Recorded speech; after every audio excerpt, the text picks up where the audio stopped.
जादुई mutton chicken. एक गांव में भूषण कहकर एक घमंडी किसान रहता था। उनके पास 50 एकड़ का खेत था, फिर भी उससे वो संतुष्ट नहीं रहता था। उसका खेत के बगल में 2 एकड़ का खेत को भी हड़प लेने के लिए देखता रहता था। वो खेत जयराम नाम का एक गरीब किसान का था। भूषण तो जयराम खेत के लिए जाने वाले पानी को उनका खेत में आए जैसा करता था। सरकार ने मुफ्त में दिए हुए उर्वरक और बीजों को जयराम को नहीं मिले जैसे करके वो खुद लेता था। एक दिन जयराम भूषण से, मालिक आप तो बड़े आदमी हो, आपके जैसे मेरे पास ट्रैक्टर और मोटर नहीं है, संपत्ति और पैसे भी नहीं है। मैं और मेरे परिवार केवल इस 2 एकड़ का खेत पर आधारित है। अब आप मेरे खेत में फसल नहीं आए बिना कर रहे हैं, ये तो बहुत नाइंसाफी है, कहा। तब भूषण, अगर मेरे बात नहीं सुनोगे तो क्या होगा अब तुम्हें समझ में आ गया ना। तुम्हारा खेत मुझे देने के लिए कई बार पूछा, तुम तो मानते ही नहीं। छोटे छोटे नहर बीच जाकर महानदी में मिलते हैं, वे अपने आप समुद्र में जाकर मिलना है तो मुमकिन नहीं होगा। अब भी वक्त है, तुम्हारे खेत मेरे खेत में मिला दो, तुम्हें 1 लाख दूंगा। वैसे ही तुम्हें मेरे खेत में कूली जैसा काम भी देता हूँ, ठीक है ना, कहा। तब जयराम, 20 लाख का मूल्य इस खेत को आप 1 लाख में देने के लिए कह रहे हैं तो कैसा होगा? और मेरे ही खेत में मुझे कूली जैसा काम करने के लिए कह रहे हैं? मैं तो मर ही जाऊंगा, लेकिन वो काम कभी भी नहीं करूंगा, कहा। तब भूषण, फिर तो तुम्हारे मर्जी से करो। मेरे अलावा तुम इस खेत और किसी को नहीं बेच पाओगे, इसमें एक बीज भी नहीं उगा पाओगे। अब से तुम लोग भूख से मिटकर मर जाओगे, कहा। भूषण के खेत में अच्छे से फसल उगने लगे, लेकिन जयराम का खेत तो सूख गया। एक दिन जयराम बगल वाले गांव से जंगल के रास्ते से आ रहा था।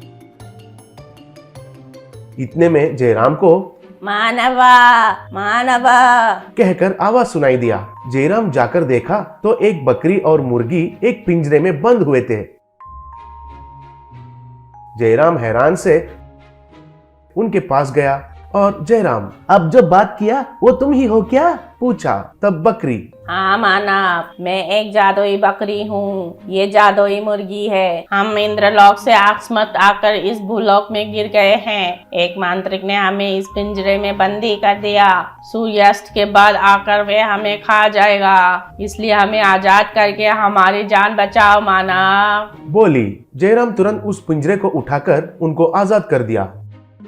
तब मुर्गी, बहुत बहुत धन्यवाद मानव, हमें बचाने के लिए तुम्हें क्या चाहिए, वरदान मांगो, बोली। तब जयराम, एक छोटा सा पिंजरे से खुद को नहीं बचा पाए हैं, आप मुझे क्या वरदान दे सकते हैं, बोलिए। आप अपने लोक में जाकर खुशी से रहिए, वही खुशी है मेरे लिए, कहा। तुरंत वे दोनों एक जेंट बकरी और एक जेंट मुर्गी जैसे बदल गए और मुर्गी का सर बकरी को और बकरी का सर मुर्गी को आए। वो देखकर जयराम हैरान रह गया।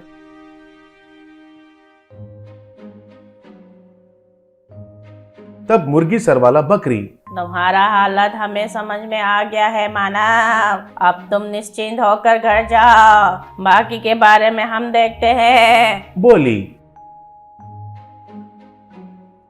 अगले दिन वो मुर्गी सर वाला बकरी गांव में आई। उसे देखकर लोग डर के मारे भागने लगे।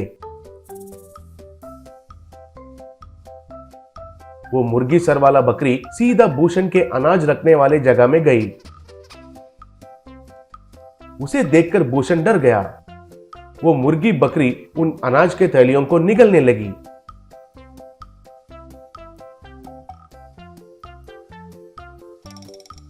सारे थैलियों को यूं ही निगल गई। इतने में बकरी सर वाला मुर्गी भूषण के खेत में जाकर उधर फसल को खाने लगी। ऐसे वो सारा फसल को खा लिया। गांव के लोग ये अजीब घटना के बारे में बात करने लगे। ऐसा भूषण के खेत में जब भी फसल आता था, तब बकरी सर वाला मुर्गी आकर सब कुछ खाने लगी। बकरी सर वाला मुर्गी उनके पैसों का नोटों को भी खाने लगी।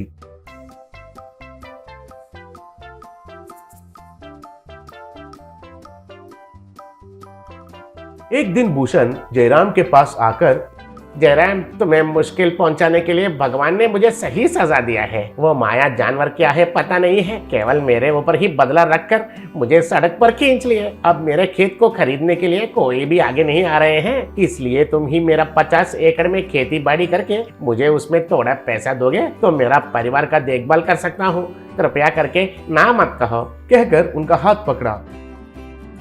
ऐसे जयराम भूषण का खेत लेकर खेती बाड़ी करने लगा।